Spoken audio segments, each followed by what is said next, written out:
Humanities domain में बच्चों का जो सबसे फेवरेट सब्जेक्ट होता है वो सब्जेक्ट होता है आपका पॉलिटिकल साइंस का। बच्चे इसमें बहुत ज्यादा आगे करियर परस्यू करते हैं और ये एक ऐसा सब्जेक्ट है जिसको one of the toughest subject भी माना जाता है।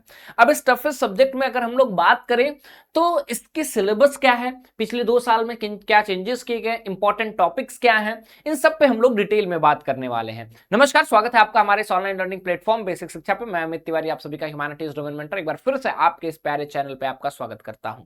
अगर चैनल पे नए हो तो सबसे पहले चैनल को सब्सक्राइब कर लो, क्योंकि यहां से यूनिवर्सिटी तक का रास्ता हम आपके लिए आसान बनाने वाले हैं। दूसरी चीज, अगर आप पॉलिटिकल साइंस में अपने करियर को परस्यू करना चाहते हैं तो आप कमेंट सेक्शन में जरूर बताएं कि आप किस यूनिवर्सिटी को टारगेट कर रहे हैं। बात करते हैं पॉलिटिकल साइंस के डिटेल और अपडेटेड सिलेबस के बारे में। अगर पॉलिटिकल साइंस के सिलेबस के बारे में बात करें तो कोड 323 है पॉलिटिकल साइंस का, और यहां पे आपको 2 एनसीईआरटी के बुक्स पढ़ने होते हैं। एक politics in India after independence, जो कि बताता है कि 1947 के बाद टिल डेट, ठीक है, यहां से टिल डेट जो है भारत की राजनीति कैसे चली, आजादी के बाद आज भारत की राजनीति कैसे चली है। सबसे पहले हम लोग यहां पे देखते हैं कि राष्ट्र निर्माण की चुनौतियां क्या क्या रही। जब भारत एक राष्ट्र के तौर पे आता है, इसमें मैं आपको बताऊंगा कि राष्ट्र, राज्य, देश में अंतर क्या होता है। यहां पे मैं आपको बताऊंगा जब भारत आजाद हुआ तो राष्ट्र निर्माण में क्या चुनौतियां हुई। आज जो हम गुजरात, महाराष्ट्र, आसाम, मणिपुर, देन त्रिपुरा, ये सब राज्य देखते हैं तो राज्यों का गठन कैसे हुआ, कैसे 565 रियासतों को एक किया गया।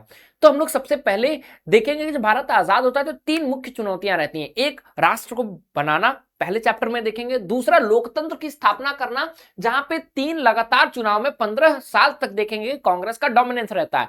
तीसरा हम देखेंगे यहां पे कि आपका पॉलिटिक्स ऑफ प्लान डेवलपमेंट, कि भारत आर्थिक विकास के लिए कैसे डेवलपमेंट को आगे लेकर के चलता है, प्लानिंग कमीशन वगैरह के बारे में बताऊंगा। दूसरा, जब भारत इन 3 चुनौतियों से मुक्त होता है तो भारत अपने विदेश नीति पे कैसे काम करता है 1947 से लेकर के, और अपने पड़ोसियों के साथ क्या उसकी नीति रहती है, उस पर मैं बात करूंगा। 5वां चैप्टर जो है वहां पे challenges and restoration of Congress के बारे में बात करेंगे। Challenges and restoration of Congress का मतलब है कि यहां पे आपको देखना पड़ेगा कि कांग्रेस 1967 का वो इलेक्शन जिसको पॉलिटिकल अर्थक्वेक कहा जाता है, जहां पे लगता है कि भारत में अब जो है पॉलिटिक्स बचेगी ही नहीं, कांग्रेस की पॉलिटिक्स नहीं बचेगी, कांग्रेस अब यहां पे धाराशाही हो गई। दूसरी चीज, यहां पे ये लगता है कि नेहरू के बाद अब कोई है नहीं वैसा लीडर, तो हो सकता है भारत में अराजकता आ जाए। तो बहुत सारे इफ एंड बट रहते हैं, लेकिन कांग्रेस एक बार फिर से 71 के चुनाव में संभलती है। इंदिरा गांधी का वर्चस्व दिखता है और उनका वो दबदबा दिखता है। फिर हम देखेंगे राइज ऑफ कॉन्स्टिट्यूशनल ऑर्डर, कि जब इंदिरा गांधी इतने अच्छे से कांग्रेस को संभाल लेती है, उनका वर्चस्व रहता है, तो अचानक से इमरजेंसी क्यों 75 में लगानी पड़ती है, उसके प्रोज कॉन्स रीजन सारी चीजें हम लोग देखेंगे।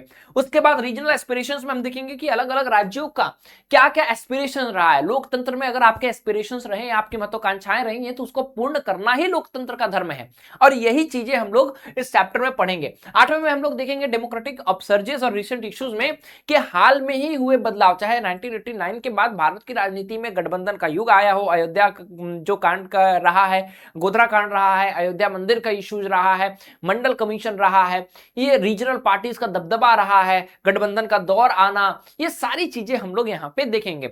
ठीक है, ये सारी चीजें देखेंगे। तो ये politics in India after independence है। दूसरा जो आपका कंटेम्प्रेरी वर्ल्ड पॉलिटिक्स है, इसको मैं आईआर की बुक कहता हूं, क्योंकि ये बेसिक ऑफ आईआर बताता है। ठीक है, थ्योरी नहीं बताता है, इंपॉर्टेंट इवेंट्स आईआर की बताता है।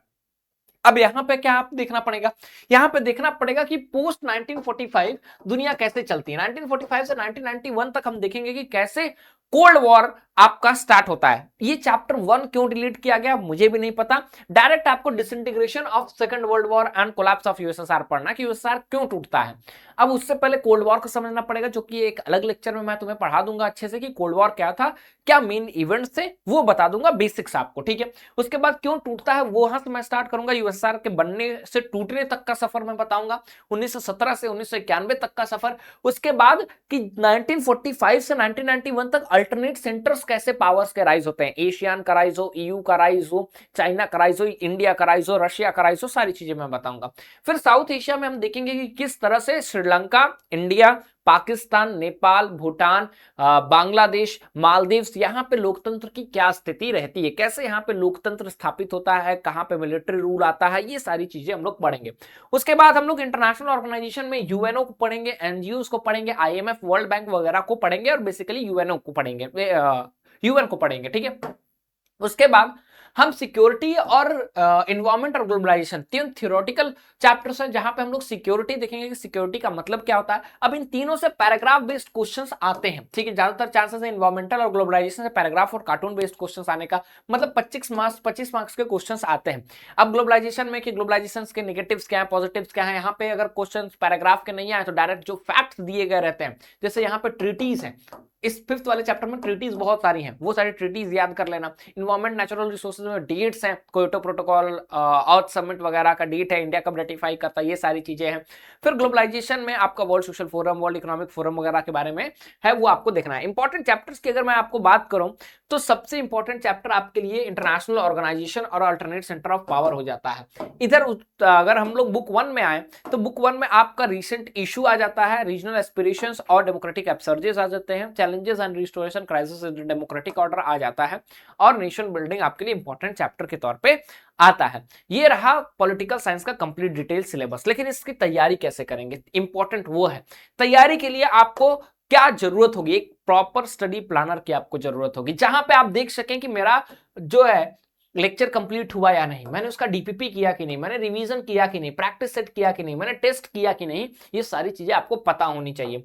आपको जो है अगर आपको जरूरत पड़े तो आपके पास बुकलेट होना चाहिए, और साथ ही साथ आपके पास DPP, practice set, test series, mock test, 1-to-1 guidance होनी चाहिए, आपके पास बैकलॉग नहीं लगा होना चाहिए। तो ये सारी चीजें कहां मिलेंगी, सारी चीजें आपको हमारे वरदान बैच में मिलेंगी, जिसकी क्लासेस 10 तारीख से स्टार्ट हो रही है। आप कभी भी इस वीडियो को देख रहे हैं, लेकिन 10 से क्लासेस स्टार्ट हो चुकी है। आपके पास रिकॉर्डेड फॉर्म में, अगर आपका डिले हो चुका है तो रिकॉर्डेड फॉर्म में आपके पास वीडियो है। अगर आपने अभी पहले 10 से पहले देख लिया तो जितनी जल्दी हो सके नीचे दिए गए नंबर पे कॉल करके आप हमारे बैच में जुड़ जाइए। और भी कैसे जुड़ना है मैं आपको बताता हूं कि हमारे बैच के फीचर्स है जो आप ध्यान से देख लीजिए, बिकॉज वी प्रोवाइड बेस्ट। और इस नंबर पे कॉल करके आपको कोई दिक्कत है तो आप हमारे बैच में जुड़ सकते हैं।